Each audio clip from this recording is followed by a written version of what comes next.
தமிழகம் முழுவதும் 69 கலை மற்றும் அறிவியல் கல்லூரிகள் இருந்தது கடந்த 10 ஆண்டுகளில் 170ஆக உயர்ந்துள்ளது.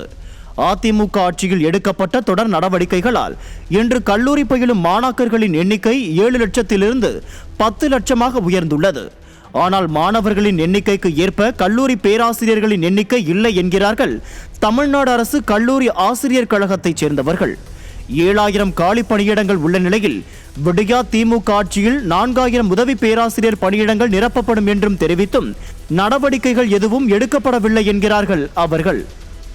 அரசு கல்லூரிகளில் காலியாக இருக்கக்கூடிய ஒரு 4000 உதவி பேராசிரியர்களை நியமிப்பதென முடிவெடுத்து அறிவித்திருந்தது. 14 மாதங்களுக்கு முன்னதாக அறிவிக்கப்பட்டது இன்னும் காலதாமதமாகிக் கொண்டிருக்கிறது.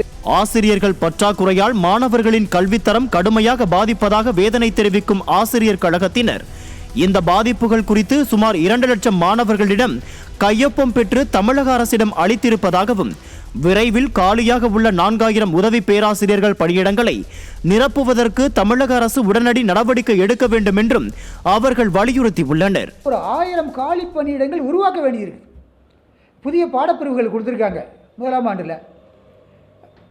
அதுபோக புதிய கல்லூரிகளில் தொடங்கும் போது பாடப்பிரிவுகள் உருவாக்கப்பட்டிருக்குது. இதிலெல்லாம் முதலாம் ஆண்டுகளுக்கு மட்டும் அந்த போஸ்ட் சேங்ஷன் ஆகிருக்கு. 2ஆம் ஆண்டுகளுக்கு 3ஆம் ஆண்டுகளுக்கு போஸ்ட் சேங்ஷன் ஆகலை.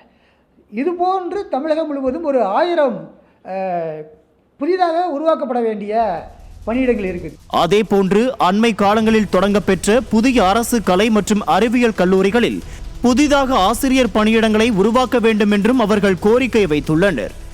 விரைவில் நாடாளுமன்ற தேர்தல் நடைபெறவுள்ள நிலையில் தேர்தல் பணிகளுக்காக அரசு கல்லூரி ஆசிரியர்கள் செல்ல வேண்டிய நிலை உள்ளதால் அதற்கு முன்னதாகவே உதவி பேராசிரியர் பணியிடங்களை நிரப்ப வேண்டும் என்றும் ஆசிரியர்கள் கோரிக்கை வைத்துள்ளனர்.